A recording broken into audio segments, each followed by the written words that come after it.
Hello students, welcome to economics classes.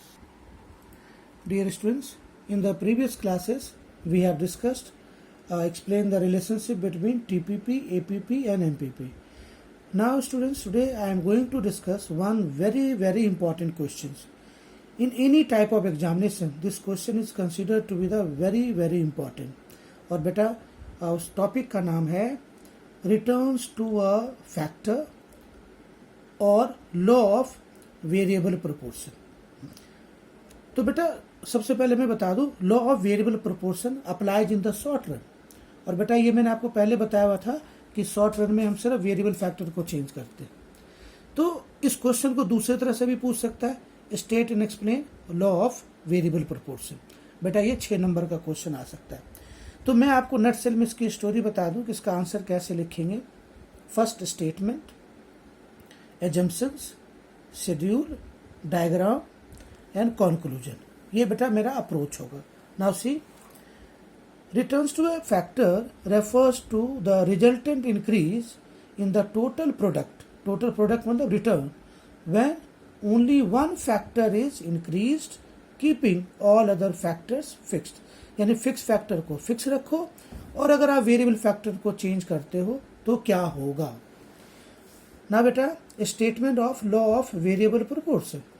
Law of variable proportions states that as we increase quantity of only one input keeping other factors fixed, तो बेटा देखो, total product initially increases at an increasing rate, then at a decreasing rate and finally at a negative rate.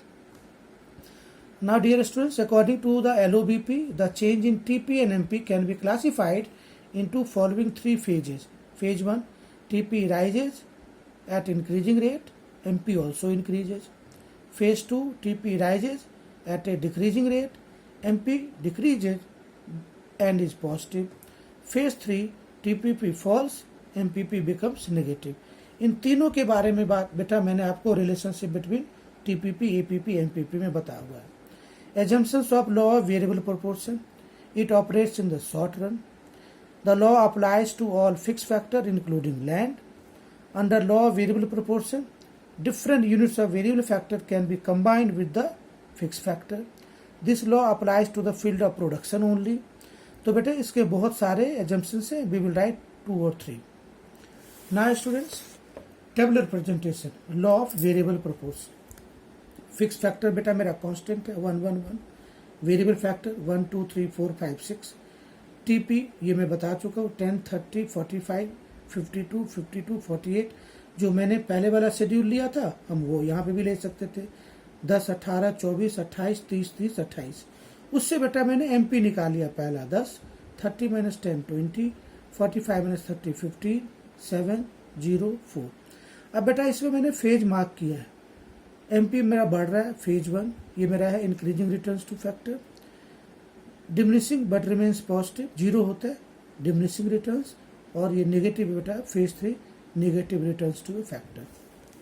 अब बेटा देखो इसको diagram में कैसे बना रहा हूँ, 2 डायग्राम इकट्ठा बनाना, X axis Y axis, units of variable factor और TP। ये बेटा मैंने आपको TP बनाया हुआ था। अब देखिए TP ये इंक्रीजिंग रिटर्न्स, ये मेरा diminishing returns, TPP maximum, MPP 0 and TP declines. अब बेटा देखो सिमिलरली यहाँ तक इंक्रीजिंग है तो MP को इंक्रीज, फिर यहाँ फिर डिक्रीज, यानी जहाँ पे TPP मैक्सिमम है MPP को 0। अब बेटा मार्क कर सकते TPP MPP increases at increasing rate, TPP increases at a diminishing rate but MPP falls but remains positive, TPP declines, MPP becomes negative. बेटा अब ये मेरा है फेज 1 फेज 2 फेज 3। अब बेटा इसी में देखो phase 1 TP increases at an increasing rate, MP also increases.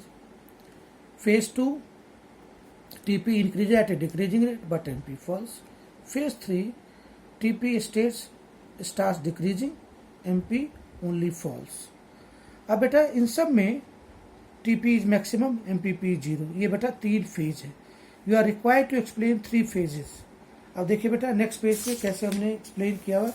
For you I have just cut short phase 1 increasing returns to factor, Similarly, TPP increases at increasing rate. Phase 2, diminishing returns to factor. TP increases at a diminishing rate. Now question arises and phase 3, negative returns to factor. अब बेटा मेरे से कोई question पूछता है कि firm को किस फेज में काम करना चाहिए, तो कह रहा firm would like to operate in the second phase. Why second phase? Second phase is very crucial as a rational producer will always aims to produce in this phase because TPP is maximum, MPP decreases. अब बेटा मैं आपको नट cell में कहानी बता दूं. Increasing returns two factor में increasing returns increasing cost, diminishing returns decreasing cost, और निगेटिव रिटर्न्स में कभी अप्लाई नहीं करेगा. Hence phase 2 is the sufficient phase. Phase 2 है जिस फेज पे firm would like to operate. So beta, this was the very important question. State and explain law of variable proportions. And in the next video, we will discuss the reasons for increasing returns, diminishing returns.